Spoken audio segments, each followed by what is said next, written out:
একটা ঘর যেখানে ভালোবাসা আছে কিন্তু সময় নেই, একটা সম্পর্ক যেখানে দায়িত্ব আছে কিন্তু অনুভূতি নেই, আর একটা নারী যে শুধু একটু বোঝাপড়া চেয়েছিল, কিন্তু সেই চাওয়াই তাকে এমন এক জায়গায় নিয়ে গেল যেখান থেকে ফিরে আসার আর আগের মতো কোনো পথই সে খুঁজে পায়নি।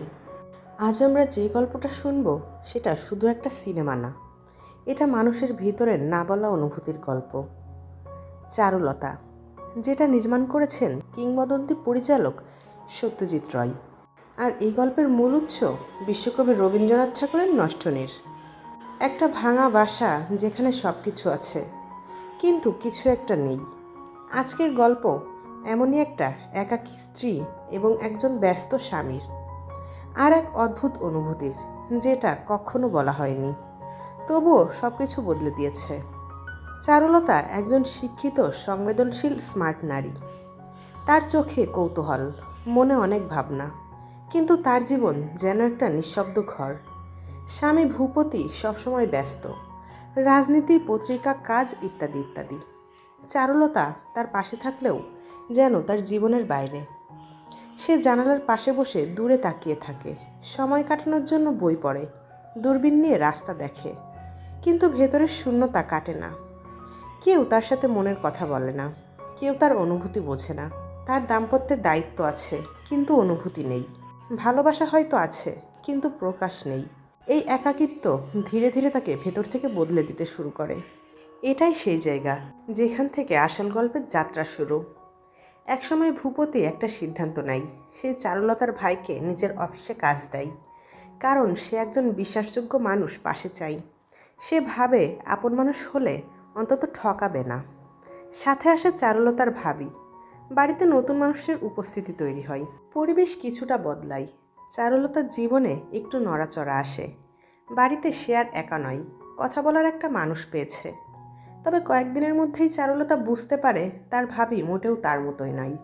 তারপরেও একেবারে কেউ না থাকার থেকে কেউ একজন থাকা ভালো, এটাই সুবিধা। কিন্তু ভূপতির উদ্দেশ্য একটাই, কাজের সুবিধা। সে বুঝতেই পারে না এই সিদ্ধান্ত ভবিষ্যতে কী ঝড় বয়ে আনবে। বিশ্বাসের জায়গাটা তখনও অটুট ছিল, কিন্তু চারুলতার ভাই এই বিশ্বাসই ভয়াবহভাবে ভেঙে দেয়। এরপর আসে অমল, ভূপতের আত্মীয়, এক তরুণ প্রাণবন্ত ছেলে। সম্পর্কে সে ভূপতির ছোট ভাই। তার মধ্যে আছে প্রাণ, কৌতুক আর সৃজনশীলতা। সে গান গায়, কবিতা লেখে, গল্প করে, হাসি ঠাট্টাও করে। চারুলতার জীবনে যেন হঠাৎ রং ফিরে আসে। প্রথমবার সে এমন কাউকে পায় যে তার সাথে মনের কথা বলে। তারা একসাথে সময় কাটায়, হাসে, আলোচনা করে। চারুলতা নিজেকে নতুন করে খুঁজে পেতে থাকে। তার ভেতরের দমিয়ে রাখা অনুভূতিগুলোও জেগে ওঠে।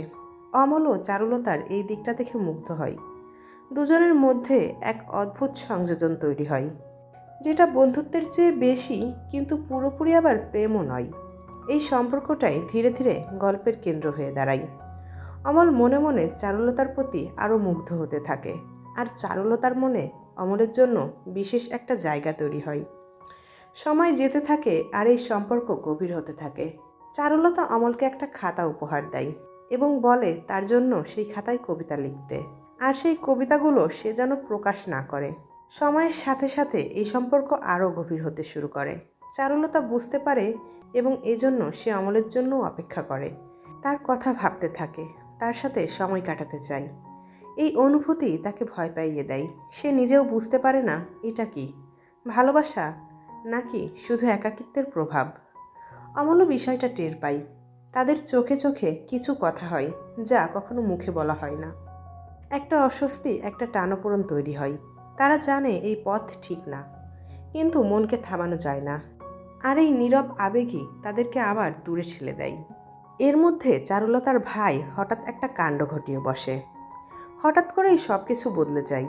চারুলতার ভাই, যাকে ভূপতি এত বিশ্বাস করে এনেছিল, সে সেই বিশ্বাস ভেঙে দেয়। অফিসের লকার থেকে সে বড় অঙ্কের কিছু টাকা নিয়ে পালিয়ে যায়।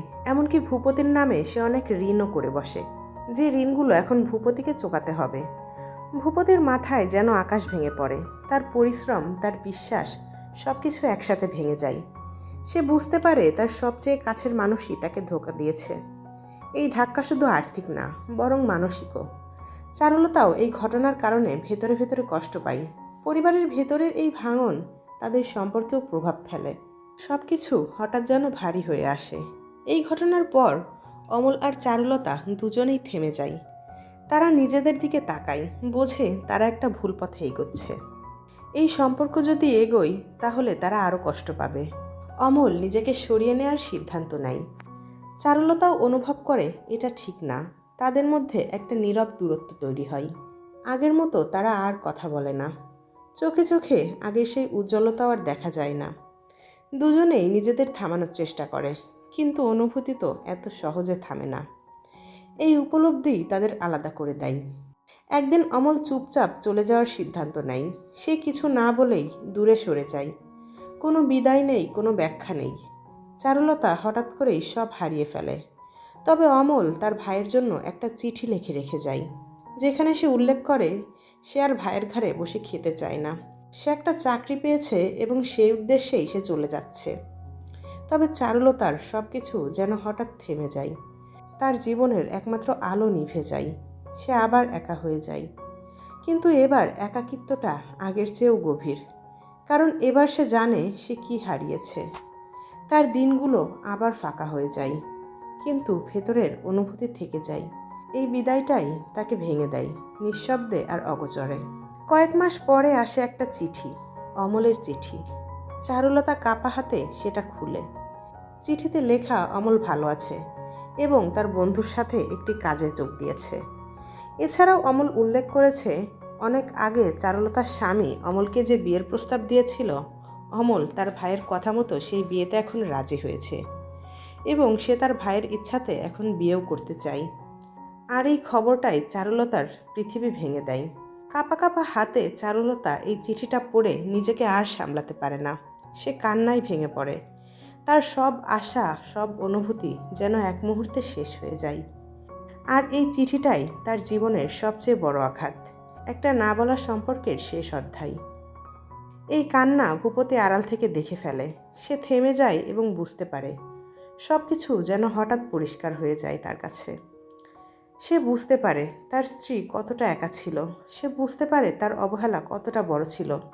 চারুলতার এই ভেঙে পড়া তাকে নাড়িয়ে দেয়। সে প্রথমবার নিজের ভুল দেখতে পায় এবং মনে মনে কষ্টও পায়। তারই এত কাছের ভাই এবং তারই প্রিয়তমা স্ত্রী তার অগোচরে কিছু একটা ভুল কাজ করে বসেছে। তার ভেতরে অপরাধবোধ তৈরি হয়। সে বুঝতে পারে ভালোবাসা শুধু দায়িত্ব না, এটার সময় বোঝাপড়া আর উপস্থিতি চাই। আর এই উপলব্ধি তাকে বদলে দেয়। শেষ দৃশ্যে যেন সব কিছু থেমে থাকে। ভূপতি এগিয়ে আসে এবং চারুলতার দিকে হাত বাড়ায়। চারুলতাও ধীরে ধীরে এগিয়ে আসে। একটা নীরব মুহূর্ত যেখানে হাজারো কথা লুকোনো, কিন্তু তাদের হাত পুরোপুরি মেলে না। তারা এক হতে চায়, কিন্তু তা আবার হতেও পারে না। সেখানেই গল্প থেমে যায়। না পুরোপুরি মিলন আর না পুরোপুরি বিচ্ছেদ, শুধু একটা অসম্পূর্ণ সম্পর্ক, যেটা হয়তো বেঁচে থাকবে কিন্তু আগের মতো আর কখনো হবে না। তবুও ভূপতি তার প্রিয়তমা স্ত্রীকে মাফ করে দেয় এবং তাকে নিয়ে জীবন কাটানোর ইচ্ছা দেখায়। এটাই ছিল চারুলতার গল্প। একটা একাকিত্ব, একটা না বলা ভালোবাসা, আর অনেক কিছুটা দেরিতে বুঝে ফেলার আফসোস। তবে চারুলতার গল্প এখানে শেষ হলেও দেবর ভাবির এই নিঃশব্দ টানাপোড়েনের ছায়া কিন্তু বাংলা সাহিত্যে হরহামেশাই দেখা যায়। বিশেষ করে রবীন্দ্রনাথ ঠাকুরের কাব্যগুলোতে প্রায়শই এই ধরনের গল্প দেখা যায়। আর ইতোমধ্যে আমরাও এমন একটা গল্প অলরেডি এক্সপ্লেন করে ফেলেছি। নাম বললে হয়তো আপনারাও একটু চমকে উঠবেন। মনে পড়ে কাদম্বরীর গল্প, যা আমরা অলরেডি এক্সপ্লেন করে ফেলেছি। আপনারা চাইলে ভিডিওটি দেখে আসতে পারেন। তো সকলে ভালো থাকবেন। আজকের মতো এখানেই। আল্লাহ হাফেজ।